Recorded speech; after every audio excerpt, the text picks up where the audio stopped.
match 3 game 1. Finally on the play, so like step 1 for an easy game accomplished.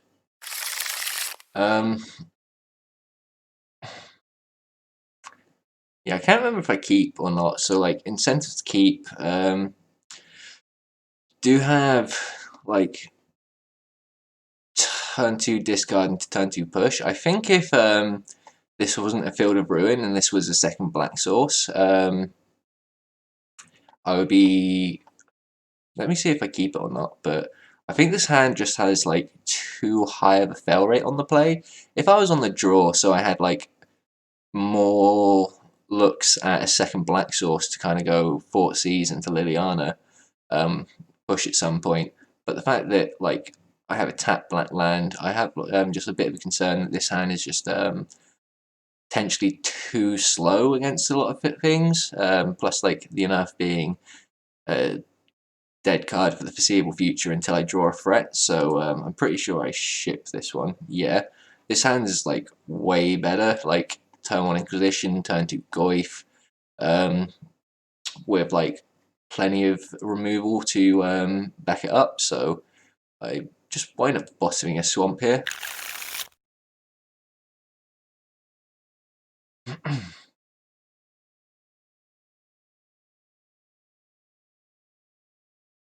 Oh, the logs disappeared again. Yeah, I don't know why it keeps doing that on replays, but hey. My opponent moles deep, so that kind of gets me a bit concerned that I'm like up against Tron, but I do have a trophy, so it's like probably one of the better hands for beating them.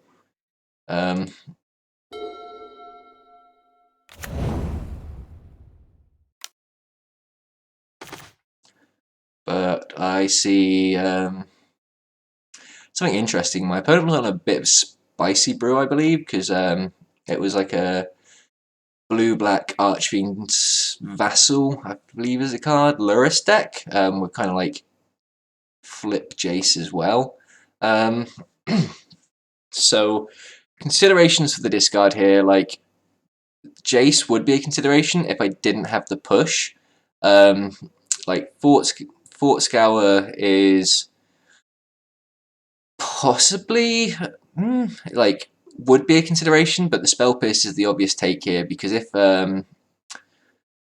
some sequence where they manage to like untap a threat with Spell Pierce back up, that could be a potentially bad spot for me. So yeah, I just wind up taking the Spell Pierce here, although Jace would be a consideration if I didn't have the push already. But knowing that they're playing Spell Pierce, I like struggle to imagine they're playing more than 2 copies of it, but that kind of does inform my sequencing with my Planeswalkers later into the either like game 1 or game 2.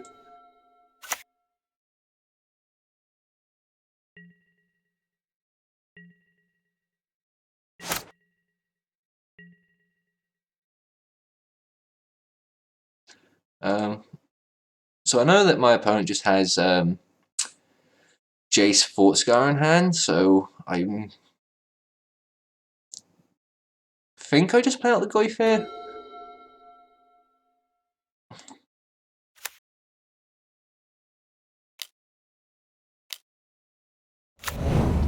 And that gives me the opportunity to Inquisition, kind of whatever they draw and don't play off the Fort Scour at a later date. I think it's just kind of better to like use all my mana rather than like taking a turn off to like Inquisition and hold up push. Although, yeah, I don't know, I wasn't particularly sure what my opponent was on, so there was definitely some amount of incentive to just like get the pressure on early. So yeah, opponent just plays Jason passes.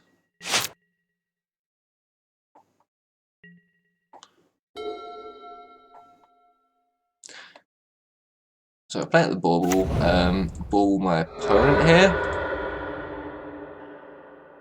I see the Unearth on top. So I just wind up going for the Inquisition again. I see my opponent has like Lurrus, Unearth. Well, I know my opponent has the Lurrus with the Unearth on top, so I'm pretty sure I just wind up taking the. What did I take?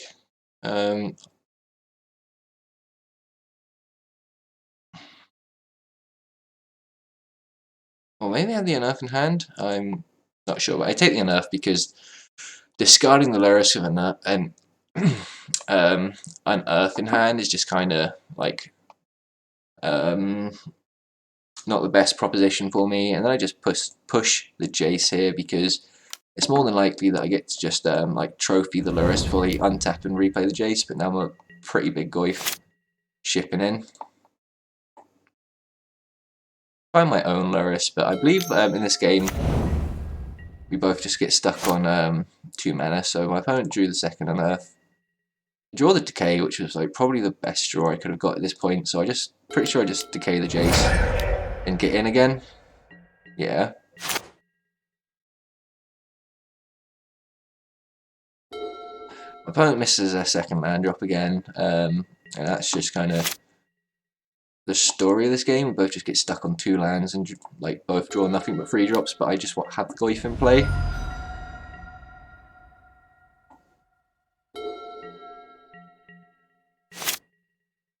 Yeah, not too much to say about this match. I did draw a Thoughtseize, which kind of gives me some more information. They snap in response, so it gives them the blocker, but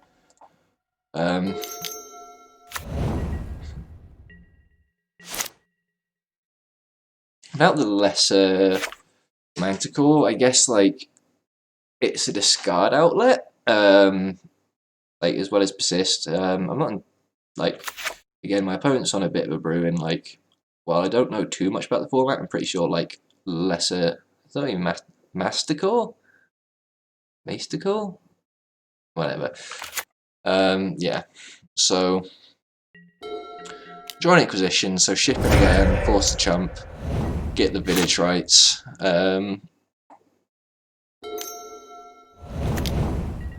Yeah. So they see the Archfiend's Vassal. So I have like now I know kind of what shenanigans my opponent is up to.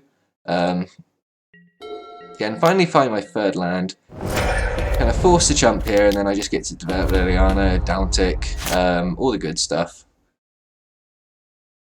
My opponent finally finds their 3rd land, so I believe they snap Unearth the Lurrus, which is potentially pretty threatening, but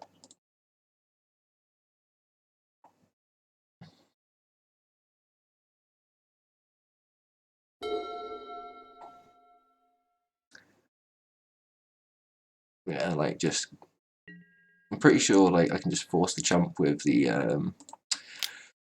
Snapcaster here, and then trophy the Lurrus, and unfortunately it does mean like I have to like wind up pitching the Goyf to Liliana, but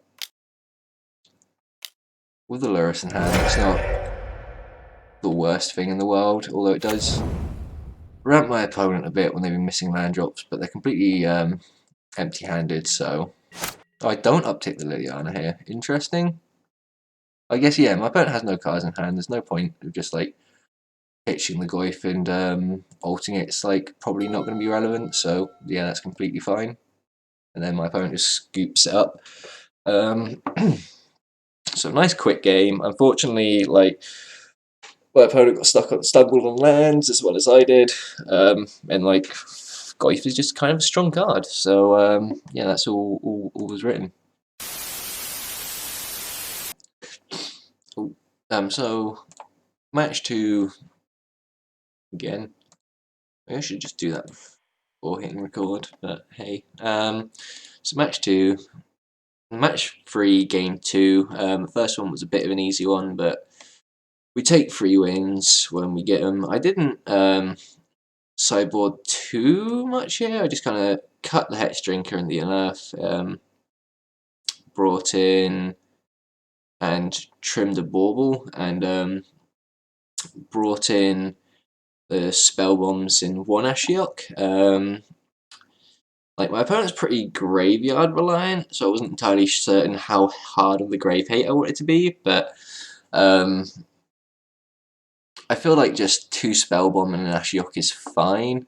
Like, I could have seen the argument for the third Ashiok, but that seemed a bit excessive when kind of a lot of their decks seemed to be based around, like, pitching or sacking Archfiend's Vassal and like recurring it in the same turn. So the Ashiok seemed kind of the weaker grave hate piece rather than like the instant speed activation of a spell bomb.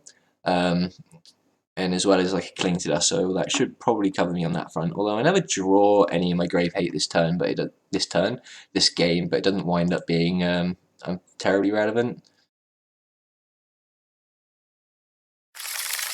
So, while this hand does have my sideboard cards and a Bauble to possibly get me to more action, I think this is a mulligan just for the fact that this hand, like, sure, hates out their graveyard, but doesn't really accomplish anything beyond that. I think with a Bauble, there is, and like being on the draw, there is some incentive to like keeping it and hoping to draw into more action. But I feel like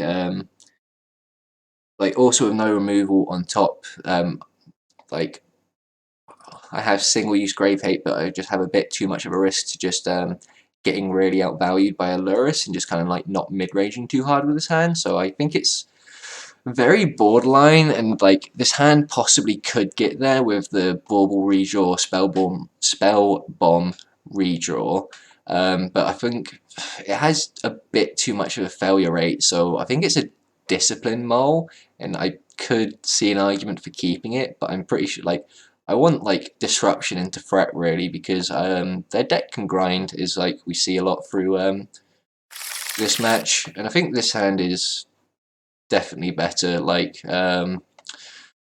Inquisition, Decay for the Lurrus, Liliana to start like doing Liliana things. Although maybe I could have trimmed the Liliana for like the second Ashiok, because kind of like hurts as much as she helps really. Because while like, my opponent does like need resources and hands to do their thing, like I am also just giving them a free discard outlet to an extent. So that's maybe something to consider. Like, well, maybe if I ever play this matchup again, but I'll wind up just bottoming a forest.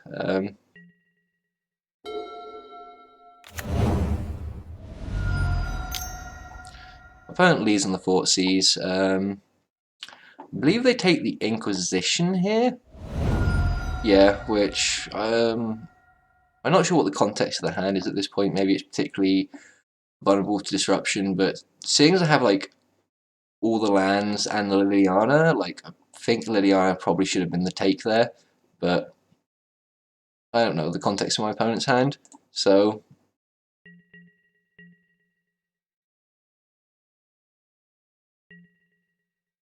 draw another land, which isn't great, but it does mean that now, well, I don't even have the reason to like turn one, so I just play the Quagmire and pass.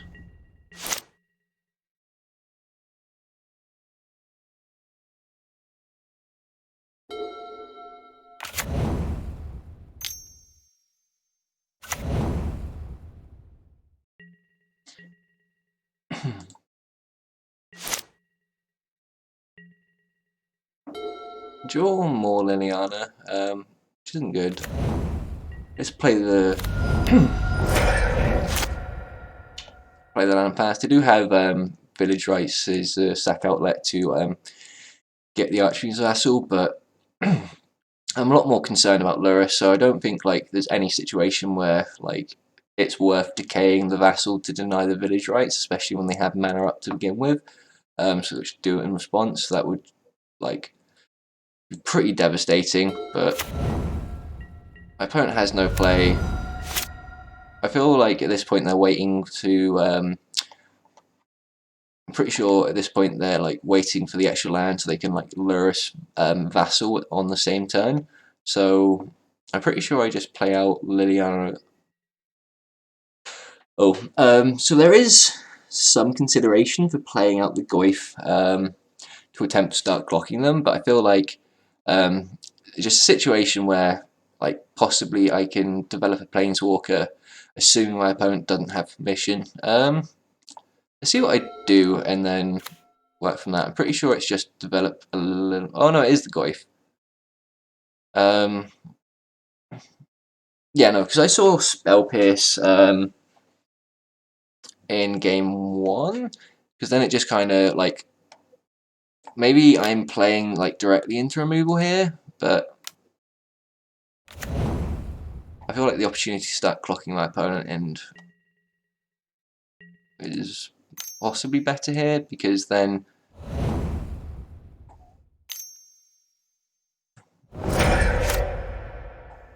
yeah, they have the push, so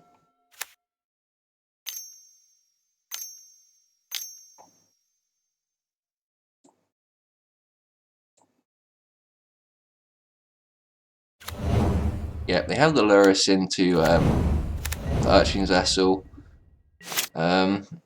which maybe there was an argument to just passing with Decay up. So I could just like Decay, untap, Edict the Demon.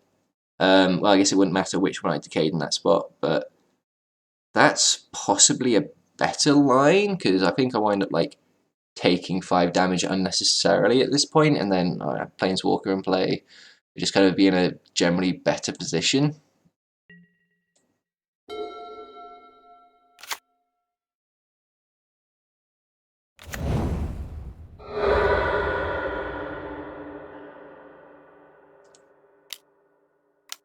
Yeah, because now I just wind up trading my Liliana for the demon.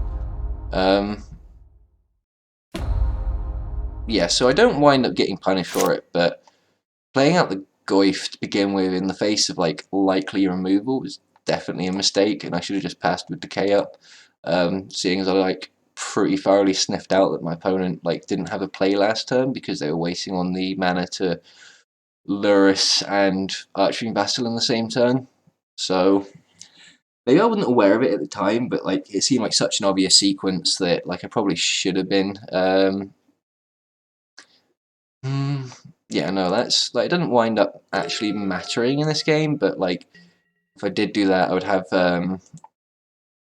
like still keep a Liliana in play, have like a second Liliana to play on this turn. Um,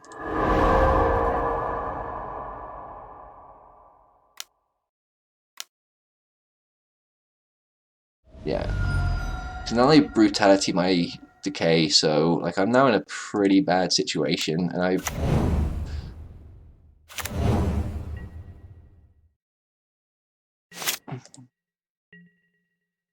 like fortunately I like draw the push here, but I should have got way more punished than I should have done, so I can now just fire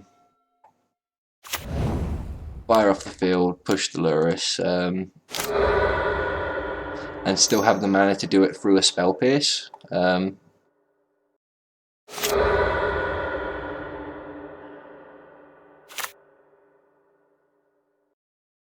My opponent grabbed Swamp here, like I guess signaling that they didn't have it in hand to begin with, but yeah, now I just like unfortunately have to spend a turn pushing the Lurrus and like not developing a Planeswalker. I think the not holding up Decay for the Lurrus turn was definitely a costly mistake. I wind up like winning anyway, but like if I drew slightly less well, I like definitely would have gotten really heavily punished for my sequencing there.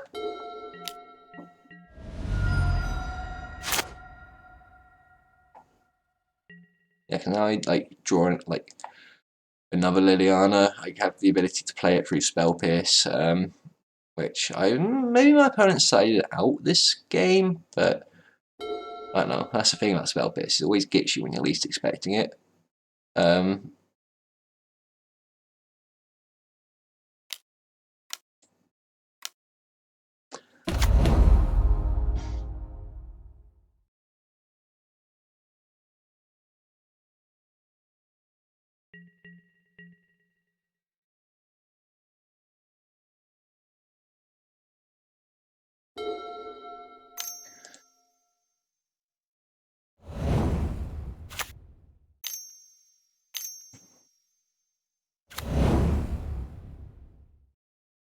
yeah, like my opponent definitely gets a lot of value off a Snapcaster here, but luckily I have the Last Hope, which my opponent knew about.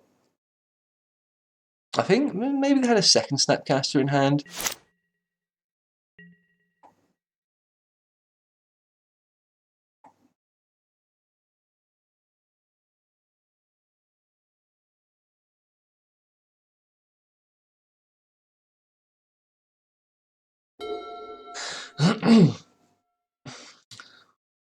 But yeah, no, definite, like, another, I don't know, like, I won this game despite my best efforts. Like, I definitely, I'm pretty sure I just played the Last Hope out, and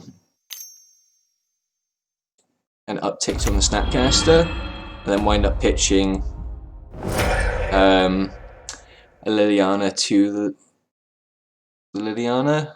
Although I guess no, I sequenced it right. Because if I did it the other way around, I would have a Liliana on one counter, where this way I get up to 2 loyalty. So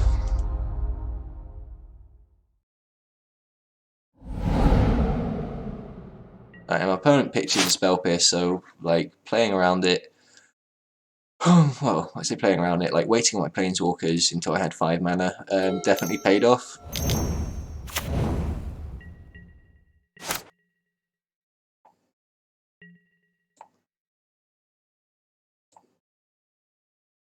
Yeah, if I sequenced it the way I was talking about first, I would like not be able to deal with this gargoyle, and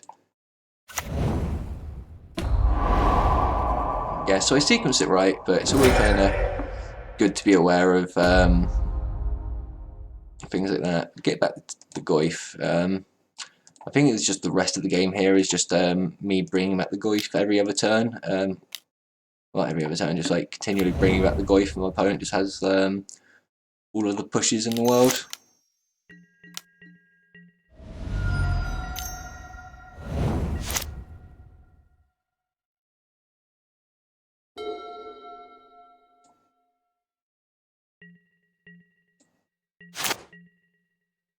So in Inquisition, it's pretty unlike.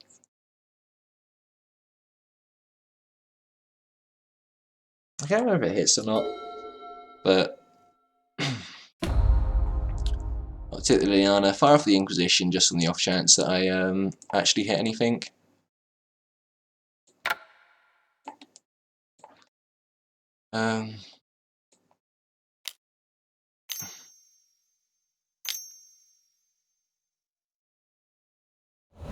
They have Drown and One Unknown. But yeah, just fire out the Quagmire. I think they have the. No.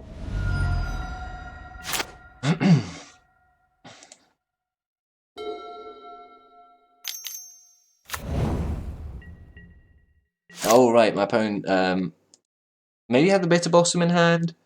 Maybe drew it for the turn, but now I just kind of get to get my Lily, get my Goyf, which gets drowned again, which is a bit unfortunate, but I have yet another Liliana Last Hope, so.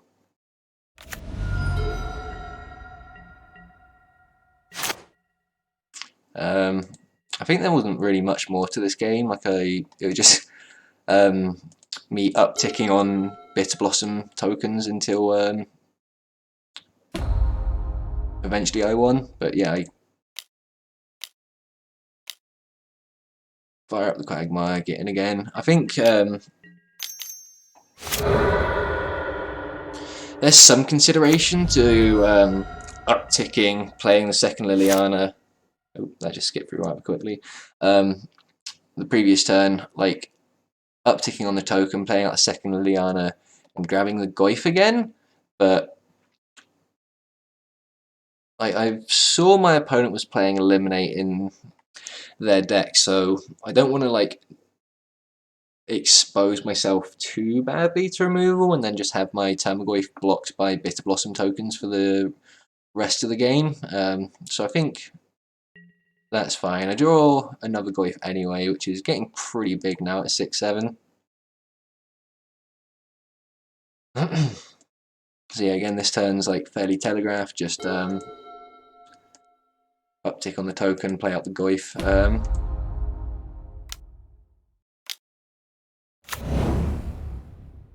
And pass.